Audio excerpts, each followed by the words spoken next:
முப்பந்தல் அப்படிங்கிற பெயர் எப்படி வந்தது அப்படின்னா, பழங்காலத்துல இந்த சேர சோழ பாண்டியர்கள் காலத்துல இந்த மன்னர்களுக்குள்ள ஏதாவது பிரச்சனைகள் வருது அப்படின்னும் போது இந்த ஔவை பாட்டி இருக்காங்க இல்லையா, இந்த ஔவை பாட்டி என்ன பண்ணுவாங்க, மன்னர்களை வந்து சமாதானப்படுத்துறதுக்கு போவாங்க, பேசுவாங்க. ஔவை பாட்டிக்கு மன்னர்களோட, அரசர்களோட, புலவர்களோட, கவிஞர்களோட நல்ல ஒரு நட்பு அப்படின்றது இருந்தது.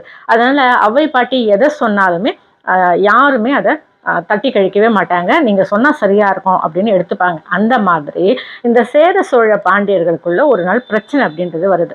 இந்த பிரச்சனை நீடிச்சுக்கிட்டே போச்சுன்னா நாட்டுக்கும் நாட்டு மக்களுக்கும் நல்லதில்லை அப்படின்றத உணர்ந்து இந்த ஔவை பாட்டி அந்த 3 அரசர்களுக்கும் நல்ல விஷயங்களை சமாதானமாக எடுத்து சொல்றாங்க. ஆனா அவங்க கேட்க மாட்டேங்கிறாங்க.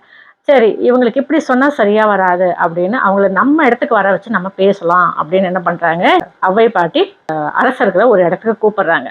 அங்க கூப்பிட்டு அவங்கள அமர்த்தி பேசுறதுக்கு ஏதுவாக பந்தல் ஒன்று போடுறாங்க.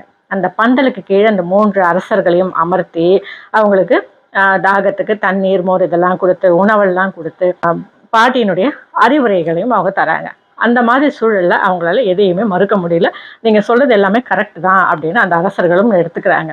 அதற்கு பிறகு அந்த 3 அரசர்களும் நல்லா ஒற்றுமையோட நாட்டை ஆண்டதாக நம்மலாம் வந்து படிச்சிருக்கோம். பெரியவங்களும் நமக்கு சொல்லியிருக்காங்க. இப்படி இந்த 3 அரசர்களையும் ஒரு இடத்துல பந்தல் போட்டு அமர்த்தி பேசிய அந்த ஒரு இடம் இன்னைக்கு முப்பந்தல் அப்படின்னு நம்ம சொல்லிக்கிட்டு இருக்கோம்.